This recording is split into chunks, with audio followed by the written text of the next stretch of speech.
Қыз ғұмыры.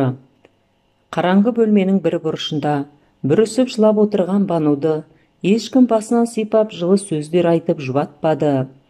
Даңғырадай іші жиһазға толы керемет үйді жылу жүйесі жылытып тұрғанымен Банудың жанын жылытатын ешкімі жоқ. Кезінде шат күлкі кетпеген бұл бөлмелер үнсіздікке толы. Осыдан 2 ай бұрын Банудың әке-шешесі көрші ауылдағы ағайынның тойына барған еді. Жолда көлік апатына ұшырап, екеуі бірдей көз жұмды. Бану бұл отбасының жалғыз қызы еді, енді отбасының жалғыз мүшесі болды. Қайғылы қазадан кейін 2 ай өтсе де Банудың көзі құрғамады. Тым болмаса жақын тартып, араласатын туыстары да жоқ. Бану 11-ші сыныпты биыл бітіреді. Өзі ай десе аузы, күн десе көзі, талшыбықтай қасы көзі қиылған қазақтың қара домалақ сұлу қызы. Мектепке жігіттер қызыға, қыздар қызғана қарайды. Қолынан өнер тамған киім пішу, тоқма тоқуды анасынан меңгерген. Анасы екеуі тіккен киімдерін тіпті таласып сатып алып жататын ауылдастары. Өлінің артынан өлмек жоқ емес пе? Келесі күні таңертең Бану өз-өзіне келіп, болашаққа жоспары жайлы ойланды. Көрші ауылда ағайын туыстары қызды жалғыз қалдырмай өз үйіне тұруға шақырды. Бану келсе кетті. Үйін құлыптап, сатылады деген тақташа ілді. Керек жарағын алған ол бірден автобусқа қарай тартты. Әкесінің ағайынды інісі Мұрат аға өте ақ көңіл кісі екен. Банудың халын сұрап, жұбатып жақын тартып жатыр. Ал жеңгесі Саяның іші тар, қызғаншақ адам екені бірден білініп тұр. Банудың сәлемін алмастан, ала көзбен бір атып жақтырмаған даусымен шайға шақырды. Мұрат пен Саяның 2 баласы бар. Үлкені 5-ші сыныпта, кішісі 2-ші сыныпта оқиды. Бану жеңгесінің мінезінен сескеніп, өзі қызылып сасып қалды. Бірақ Мұрат ағаның жылы шырайын көріп, жаны қайта жай тапқандай болды. Осылай күндер өтіп жатты. Жаңа мектепке орнығып, достарына да үйренісе бастаған Бану, кішкене болса да қайғы мұңнан ажырағандай болды. Күнделікті үйдің жұмысын Сая Банудың мойнына артып қойды. Сабақтан келе сала Бану осы үйдің отымен кіріп күлмен шығатын болды. Саяның балаларының кірін жуып, сабақтарына көмектесті. Осының кесірінен сабақ үлгерімі де нашарлап кеткен. Кешке дейін жұмыстан қолы босамайды. Кешкісін шам жақса, ақша кетеді деп Сая айғай салады. Бір үйдің еркесі Бануды жеңгесінің мұндай қылықтары қатты қиналдырды. Бірақ Мұраттың көңілін түсірмеуге тырысқан Бану бәріне көнді. Тай оңдап, үйі де жақсы бағаға сатылды. Осы ақшамен оқу орнына түсем деген үміт Бануды жетелеп жүрді. Банудың санасында болашаққа деген үміт оты жанды. Үйдің ақшасының біразын Мұрат ағаның балаларына киім-кешек, ойыншық алып беріп, қалғанын чемоданына салып тығып қойды. Түн жарымда Саяның айғайы естілді. Ұры түсті, ұстаңдар дегенді естіген Бану жүгіріп шықты. Сая жерде Банудың чемоданын ұстап отыр екен. Банудың бар арманы, үмітінің соңғы жібі үзілгендей болып, жерге отыра кетті. Көзінен тамған жастары бірінен соң бірі үзіліп жатты. Ешқандай ұры келмегені айдан анық еді. Саяның қулығы тағы да жүзеге асып кетті. Әттең қолмегін ұстамаған соң, оны айыптауға ешқандай дәлелі жоқтығын, ешқандай дәрмені жоқтығын сезінді. Сиырының ақшасы, үйінің ақшасы, арманын, үміті, сенімі бәрі көкке ұшты. Тек бір апта өтпей жатып, Саяның кредитке деп алған қымбат жиһаздары, кредитке деп алған қымбат тон, қымбат етігі осының дәлеледі. Мектеп біткен соң Бану ойланбастан қаладағы Сара деген бұрын бірге оққан құрбысына қоңырау шалды. Қалаға жақын күндері баратынын ескертті. Сарада құрбысының келуін күтіп жүрген еді. Қуана қарсы алатынын айтты. Қала, зуылдап жатқан бітпейтін, таусылмайтын көлік. Автобустан аузы ашылып, жан-жағынан жатырқап түскен Бануды Сара алыстан ақ таныды. Тек Сараны тану мүмкін емес еді. Шашын сарға бояп, қысқа белдемшесі желбіреп, бигөкше туфлиін анық басып келе жатқан қызды Бану бірден танымады. Жақындап келгенде көрген сайын ол мойнынан құшақтай алып жылап жіберді. Сара әке-шешесіне көңіл айтып, жолдың жиегінде тұрған көлікке меңзеді. Құрбысының көлік айдағанына тамсанған Бану шын жүрекпен қуанды. Екеуі Сараның пәтеріне келіп, 3-4 сағат сырласты. Бірі қатты сағынысқан құрбылар шәй ішіп отырып, бір жыласып, бір күлісіп, өткенді ой елегінен өткізді. Бану өкінішке қарай жоғарғы оқу орнына түсе алмады. Қатты қамықты. Бірақ бір жағынан жұмыс істеп ақша тапсам, кейін оқып алармын деп ойлады. Сара таныстар арқылы Бануды даяшы етіп жұмысқа орналастырды. Күндер, айлар өтіп жатты. Қаланың жайына үйреніскен Бану жақсы ақша таба бастады. Ақшасын Сараға беріп тұрды. Сараның өзі әнші еді. Түнделетіп мейрамхана дәмханаларда өлең айтып, нәпақасын тауып жүреді. Қалтасында әрқашан ақша жүреді. Жұмыс, үй, жұмыс. Осы арада ғана жүретін Бануды Сара бір көңілін сейілтіп, достарымен болатын кешке алып шықпақшы болды. Сараның жүздеген көйлегінің ішінен ең әдемісін кигізіп бояндырып еді, Бану керемет жайнап шыға келді. Алғашында келіспей қойған оны құрбысы күштеп үйінен шығарды. Сараның достары өзі сияқты ашық жарқын екен, кезек-кезек ән салып көңілді отырды. Бану да үйренісе бастады. Әншейінде ауыз жаппас Нұрлан бұл жолы бәрін таң қалдырды. Аузына сөз түспей қысылып отырды. Бұның себебін бәрі түсінді-ау деймін, бірден вальс қойды. Нұрлан Бануға жақындап келіп биге шақырды. Екеуі бұл биді үнсіз биледі. Бір-бірінен ұялып, бір қызарып, бір бозарып, тіл қатыспады. Нұрлан әнші жігіт, өте сымбатты, сыпайы, нағыз ер жігіт екен. Негізі Сара екеуі Нұрсара атты дуэт құрған. Бірге көптеген тойларда елдің батасын алып, керемет дауыстармен тамсандырып келеді. Ал Сара сырттай Нұрланға ғашық. Бұны Нұрлан сезеді. Бірақ Сараның қыңыр мінезін онша ұнатпайтын еді. Енді міне, бір көргеннен Бануның сұлулығына, биязылығына байланып қалған Нұрланның көзінен махаббат ұшқыны байқалды. Сара да бұны байқап, қызғанып, іші оттай күйіп жүр. Мектеп кезінде де Сара ұнатқан жігіттер Бануға көңіл білдіруші еді, тағы да солай болды. Бану да білдірмегенімен Нұрланды бірден ұнатып қалды. Кеш біткен соң Сара мен Бануды Нұрлан шығарып салды. Сараның Бануға деген көңілі суып кетті. Бұрынғы қайырымды Сара енді жоқ. Киімін қызғанып, болмаш нәрсеге сөйлеп, қабақ шытатын шығарды. Бірақ махаббаттың торына іліккен Бану оған мән де бермеді. Арман мен қиялда ұшып жүрді. Бану мен Нұрланның арасында махаббат өрбіді. Күнделікті кездесіп, айлы түндерде қала көшелерін кезетін болды. Нұрлан домбырасын әкеліп, «Банужан, екеуміз үйленгенде саған беташар жырын өзім шырқаймын. Тыңда, міне былай тұра тұр.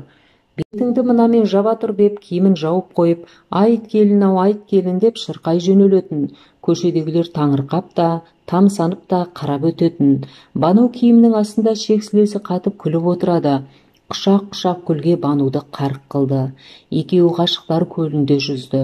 Дүниедегі болып жатқан жағдайларға қарамады. Бейне бір басқа әлемде сияқты. Сара болса, Бануды жек көрген соншалықты, тіптен одан құтылудың жолын қарастыра бастаған.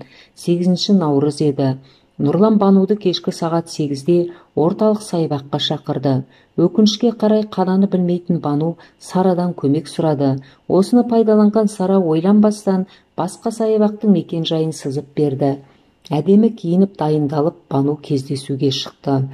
Саябаққа келген Бану кіреберіс есікте ұзақ күтіп қалды. 1 сағат, 2, 3 сағат өтті, Нұрлан келмеді. Қараңғы түсіп қалған еді. Ал Сара бұл кезде Нұрланға телефон шалып, Банудың басқа жігітпен кетіп қалғанын, оған сатқындық жасағанын айтты. Нұрланның қызғаныштан көз қарауытып, естігеннің бәрін шын көріп тұрды. Бану қатты тоңып, көзінен жасы тамшылап, подъезге жақындап келе жатты. Нұрланға ашуланып, бір жағынан бір нәрсеге ұшырап қалды ма деген ой көңілінен кетпеді. Кенет бұрылыстан шамын жақпай, ұшып өте шыққан көлік оны қақты да кетті. Көзін ашса, палатада жатыр екен. Жанда медбикеден басқа ешкім жоқ. Аяқтары қатты ауырып тұр. Жай басын көтеріп қарап еді, есінен танып қала жаздады. 2 аяғын тізеден кесіп тастапты. бар даусымен айғайлап жылай бастап еді. Медбике құшақтап жұбатты. Қайтсын, жанында демеу болар ешкім жоқ. Медбикенің аяныш сезімі еріксіз қызды құшақтап, жылы сөздер айтқызды. Аспан жерге түскендей, бүкіл әлем одан теріс айналғандай еді. Бір апта жатты. Осы бір аптаның ішінде ешкім келмегені жанына батты. Әттең, әке-шешем-ай, жанымда болсаңдар, жылы құшақтарыңмен жылытар едіңдер. Мейірімдеріңді сағындым. Неге мен? Бір кезде мейірбике шүйінші сұрағандай, Бану, жігітіңіз кеп тұр, деді. Өз құлағына өзі сенбеген Бану ұшып тұрайын деді. Бірақ аяғын көріп, көңілі қайта түсті. Палатаға кірген Нұрлан Банудың жанына ақырын жайғасты. Бану қуанып қолын ұстайын деп еді. Нұрлан қолын тарта қойды да, қалайсың, деді. Өзің көріп тұрсың ғой, деп Бану жылап жіберді.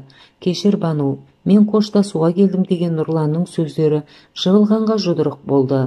Кішкене болса да жанына жұбаныш іздеген Банудың жүрегі қақ айырылды. Нұрланның соншалықты қатыгез екені ойы түгілі түсіне кірмеген еді. Кешір, ата-анама сау келін керек, сен де мен түсінші, деді. Бану үн қатпады. Терезеге тесіліп қарап жатты. Көзінің жасын сүртті де, кете бер, бақытты бол, деп нақ-нақ жауап берді. Осыны күткендей Нұрлан тұрды да шығып кетті.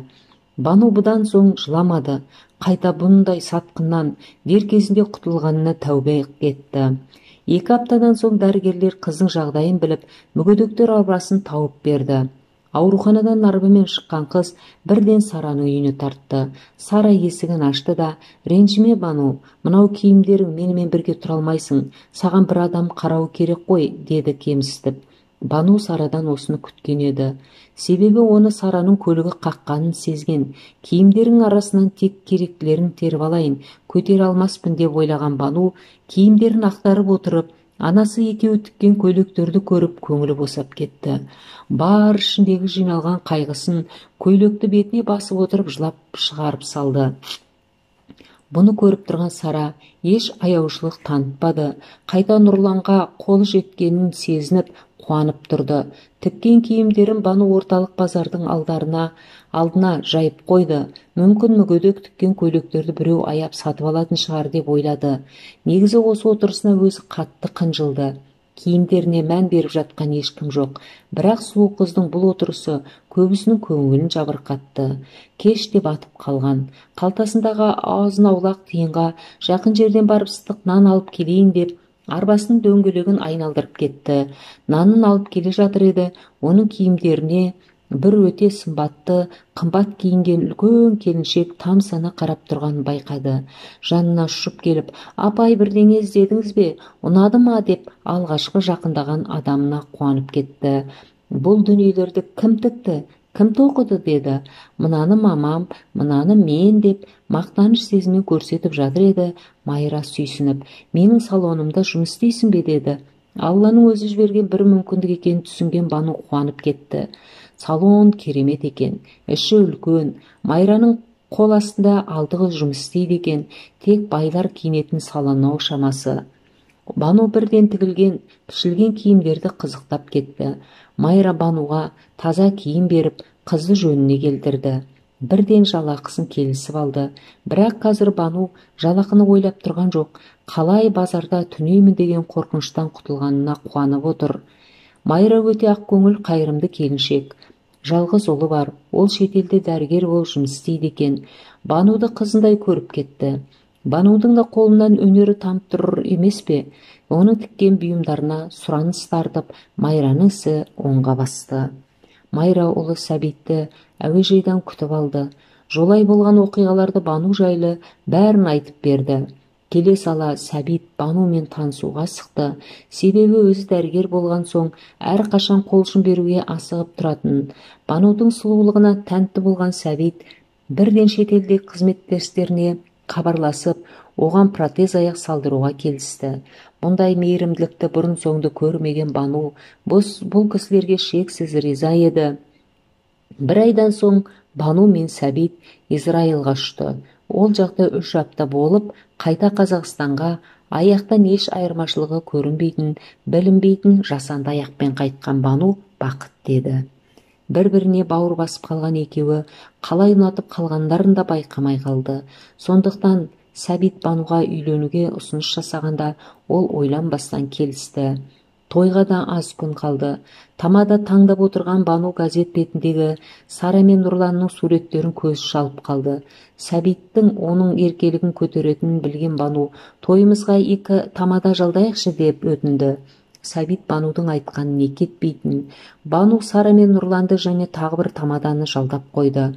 Той да басталды. Керемет көліктен, өзі тіккен керемет көйлегімен түскен Бану шын бақыт деді. Мейрамханаға кірерде бетін фатамен жауып алды. Фатаның арғы жағында Нұрлан қолына домбырасын ұстап дайын тұр екен. Жанына келген Банудың бетін ашуға құлшынып, "Айт келін-ау, айт келін" деп сайрай жөнелді. Таныс дауыс, таныс ырғақ. Банудың есіне сол кездер түсті, бірақ өкініш жоқ. Ол жай ғана мағынасыз естеліктер еді. Осы отырған ағайынға бір сәлем деп шабыты тасып тұрған Нұрлан домбыра мен фатаны көтерді. Ар жағынан сұлулыққа тұнып тұрған Бануды көргенде суық суды бастан аяқ құйып жібергендей сезінді. Өкініш өзегін өртеп бозарып қатты қынжылды. Сара да құрбысының қандай дәрежеге жеткенін байқап, аузы ашылып тұрып қалды. Оның қолынан жұлқып ұстаған Нұрлан киініп сыртқа шығып кетті.